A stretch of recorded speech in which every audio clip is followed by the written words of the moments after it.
Good day everybody. Please remember to subscribe to my channel and to like this video. So this is an interesting topic and I hope you will enjoy this. So a while back I was just driving through my neighborhood and it was so strange. I passed multiple pet and dog groomers, and these guys would do house calls. They would come and collect the pets, do the grooming and bring them back. And this is something really interesting because I grew up in a small town, but this was unheard. I've never heard of anybody grooming their pets. I mean, if you wanted to bath your dog, you had to do it yourself or at least pay somebody to do this, but there was no specialized service for this. So let's be honest, there are a lot of services today that we didn't have a few years ago or a few decades ago. Probably also good to just emphasize this. I'm very blessed to live in a good neighborhood. And let's be honest, a lot of people work long hours and they don't have the time.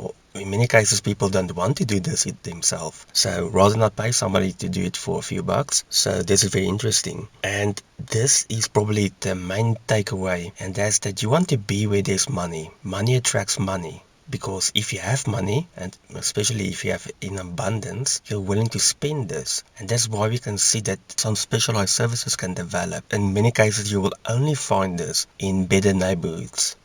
Another interesting point here, and I think this is closely related to this concept of money that attracts money. I know in the software industry, if you would work for a casino or a bank, basically any financial institution, the salaries are usually higher.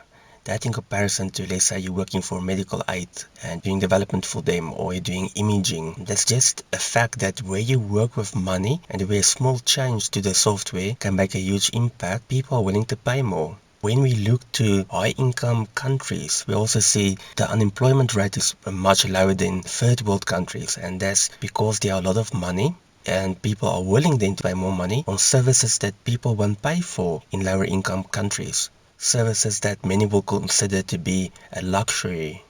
We can also look at entertainment. If you have money, you're more willing and able to spend more money on entertainment, whether that's a full satellite TV package or just to attend some other entertainment events.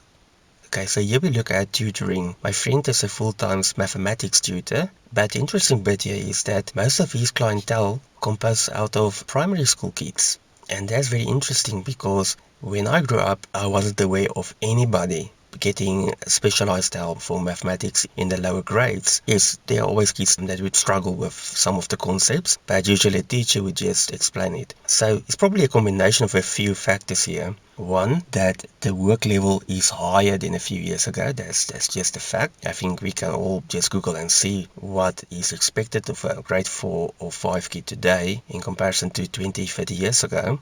And the other advantage here is that my friend is also tutoring in a high income neighborhood. So again, we can see the advantage of money.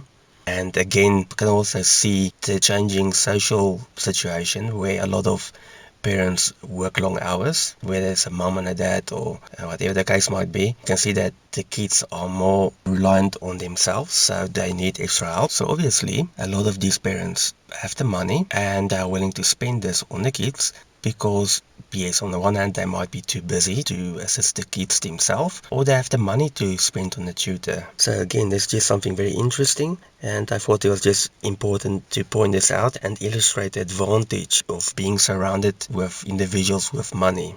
We can just conclude by pointing this out that this is definitely an advantage to be in a situation where you have wealthy clients. It's also probably important to just point it out that even though people might be wealthy, they don't want to waste money. Everybody or most people are still on the lookout for a bargain. Nobody wants to be overcharged. So I think it is important to provide a high quality service. People are definitely more price sensitive in countries with lower economic growth and with more economic problems. But it is important to point out that most people want the best value for money. People are still on the lookout for a good bargain. Okay, thank you everybody for listening. Keep well. Until next time.